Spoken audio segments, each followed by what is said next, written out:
चौथी मंजिल का कमरा। दिल्ली के एक पुराने इलाके में एक 4 मंजिला इमारत थी। इमारत देखने में बिल्कुल सामान्य थी, लेकिन उसके चौथी मंजिल के एक कमरे को लेकर आसपास के लोग बहुत कुछ कहते थे। कहते हैं वहां कोई रहता नहीं, लेकिन रात को उस कमरे से हल्की रोशनी और कभी-कभी धीमी आवाजें आती थी। एक दिन एक कॉलेज का छात्र राहुल उसी इमारत में तीसरी मंजिल पर किराए पर रहने आया। उसने आसपास के लोगों से उन अफवाहों के बारे में सुना, लेकिन उसने मजाक समझकर नजरअंदाज कर दिया। कुछ हफ्तों बाद एक रात राहुल देर रात पढ़ाई कर रहा था। तभी उसे ऊपर से हल्की सी दस्तक की आवाज सुनाई दी। उसने ध्यान नहीं दिया, लेकिन अगली रात फिर वही हुआ, और इस बार उसे किसी के चलने की आहट भी महसूस हुई। उसने हिम्मत करके चौथी मंजिल तक जाने का फैसला किया। धीरे धीरे सीढ़ियां चढ़ते हुए वो ऊपर पहुंचा।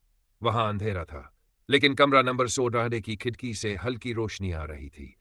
राहुल ने दरवाजे पर दस्तक दी। अचानक रोशनी बंद हो गई। कुछ नहीं हुआ। वो डरते डरते नीचे वापस आ गया। अगली सुबह उसने इमारत के पुराने चौकीदार से उस कमरे के बारे में पूछा।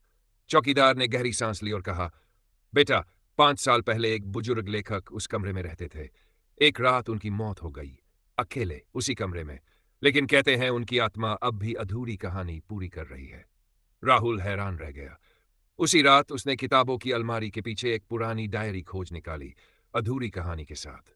अगले कुछ महीनों में राहुल ने वो कहानी पूरी की, और जब उसने आखिरी पंक्ति लिखी, उस कमरे से फिर कभी कोई आवाज नहीं आई।